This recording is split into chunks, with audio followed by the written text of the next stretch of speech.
Today I'm going to show you a clever new way to protect your tender seedlings from pill bugs and earwigs. I took a common method and gave it a serious upgrade and turned it into an impenetrable barrier for young plants.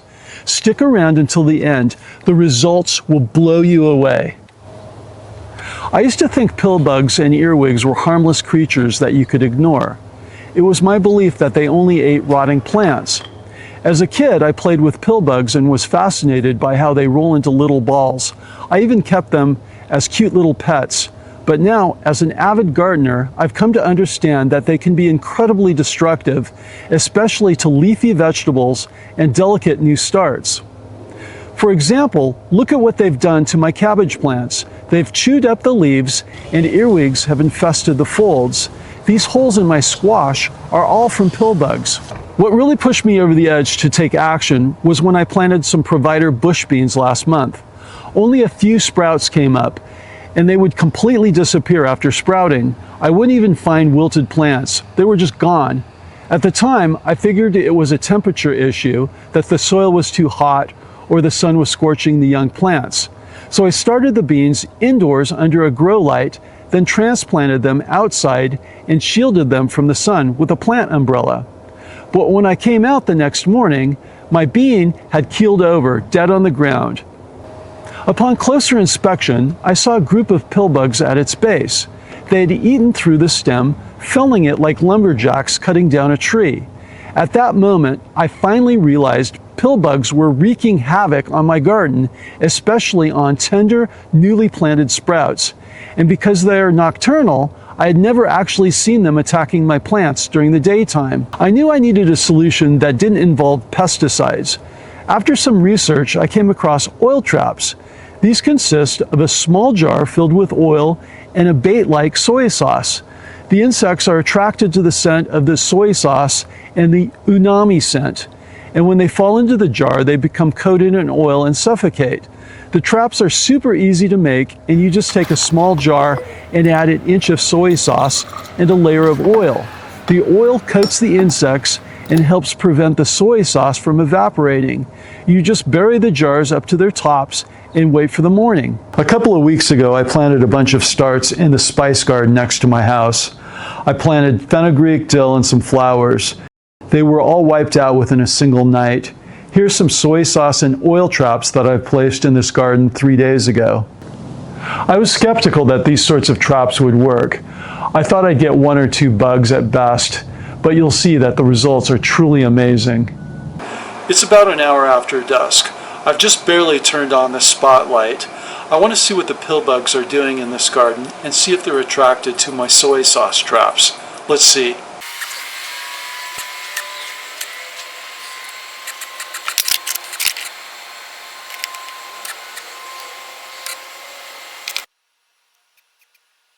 This garden is only about 15 square feet, but you can see there are hundreds of pill bugs coming out to look for food.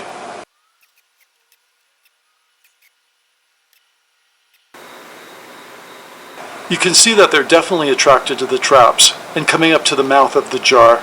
The light has only been on for about 15 minutes, but most of the bugs have gone into hiding. I set up these traps about 3 days ago. I don't know if you can see through the soy sauce, but there are a ton of bugs. I'm going to dump this into a strainer so that you can see everything that I've caught. It's highly effective.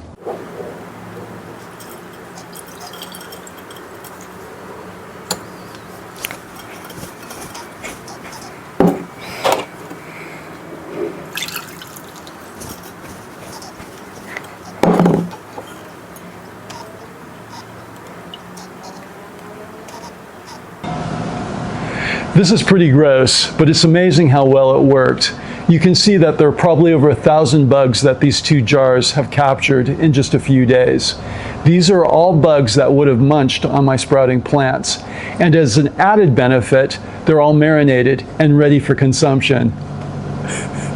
As I was pondering these traps, I became worried that the scent of the traps would actually draw the bugs to the plants that I was trying to protect. So I came up with an idea that would make it impossible for bugs to get to my new sprouts. Rather than using a jar or tin can for the oil, I came up with the idea to create an impenetrable ringed moat that was filled with soy sauce and oil. Any crawling bug has to pass the moat to get to the plant. I'm going to try this out by designing the moat in CAD and then making a 3D print. By the way, I'm Tim, an electrical engineer who applies engineering principles to gardening. If you enjoy learning about how science and engineering can be applied to gardening, please subscribe. Okay, let's get started. I've designed the bug moat in CAD and now I'm going to 3D print it. I'm worried that since the walls are not smooth like the glass of a jar, the bugs will just cling to the side and not fall in. So I'm putting a 45-degree angle on the upper lip of the ring to hopefully unbalance them so that they fall in.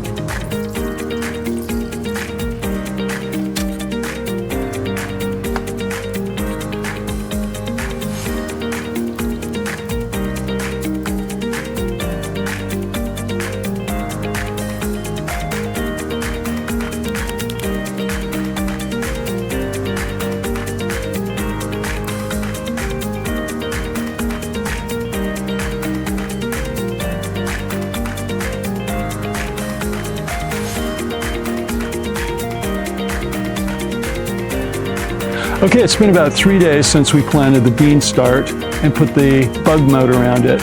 We're going to pull out the bug moat and see if we've caught any bugs.